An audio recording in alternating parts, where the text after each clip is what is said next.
Over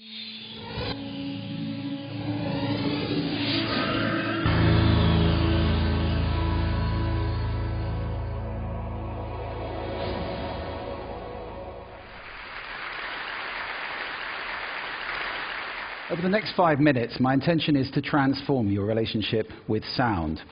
Let me start with the observation that most of the sound around us is accidental and much of it is unpleasant. We stand on street corners shouting over noise like this and pretending that it doesn't exist. Well, this habit of suppressing sound has meant that our relationship with sound has become largely unconscious. There are 4 major ways sound is affecting you all the time, and I'd like to raise them in your consciousness today. First is physiological. Sorry about that, I've just given you a shot of cortisol, your fight-flight hormone. Sound's affecting your hormone secretions all the time, but also your breathing, your heart rate, which I just also did, and your brain waves. It's not just unpleasant sounds like that do it. This is, sir. It has a frequency of roughly 12 cycles per minute. Most people find that very soothing, and interestingly, 12 cycles per minute is roughly the frequency of the breathing of a sleeping human. So there's a deep resonance with being at rest. We also associate it with being stress-free and on holiday. The second way in which sound affects you is psychological.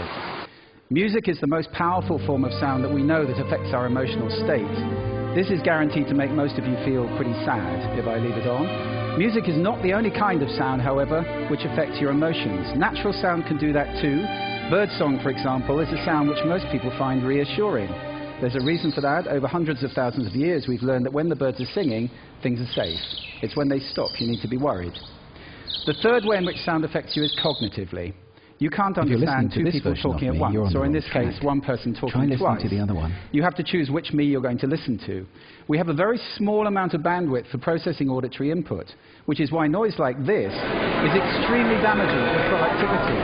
If you have to work in an open-plan office like this, your productivity is greatly reduced, and whatever number you're thinking of, it probably isn't as bad as this. You are 1/3 as productive in open-plan offices as in quiet rooms. And I have a tip for you. If you have to work in spaces like that, carry headphones with you with a soothing sound like birdsong, put them on, and your productivity goes back up to triple what it would be. The fourth way in which sound affects us is behaviorally. With all that other stuff going on, it would be amazing if our behavior didn't change. So ask yourself, is this person ever going to drive at a steady 28 miles per hour? I don't think so.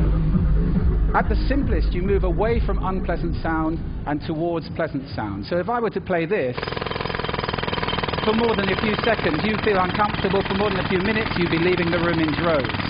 For people who can't get away from noise like that, it's extremely damaging for their health. And that's not the only thing that bad sound damages. Most retail sound is inappropriate and accidental and even hostile, and it has a dramatic effect on sales. For those of you who are retailers, you may want to look away before I show this slide. They're losing up to 30% of their business with people leaving shops faster or just turning around on the door. We all have done it, and leaving the area because the sound in there is so dreadful.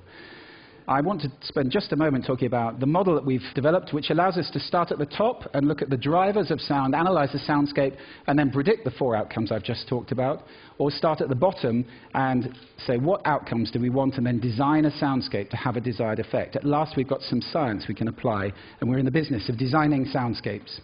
Just a word on music. Music is the most powerful sound there is, often inappropriately deployed. It's powerful for 2 reasons. You recognize it fast and you associate it very powerfully. I'll give you 2 examples. Most of you recognize that immediately. The younger, maybe not. And most of you associate that with something. Now, those are 1-second samples of music. Music is very powerful, and unfortunately, it's veneering commercial spaces, often inappropriately. I hope that's going to change over the next few years. Let me just talk about brands for a moment, because some of you run brands. Every brand is out there making sound right now. There are 8 expressions of a brand in sound. They're all important, and every brand needs to have guidelines at the center. I'm glad to say that is starting to happen now.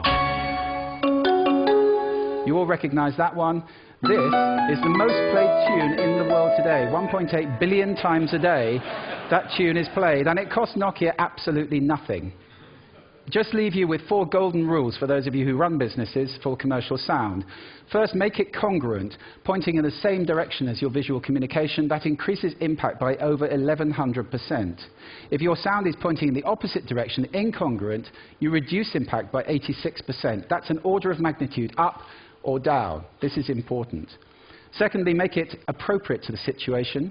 Thirdly, make it valuable. Give people something with the sound. Don't just bombard them with stuff. And finally, test it and test it again. Sound is complex. There are many countervailing influences.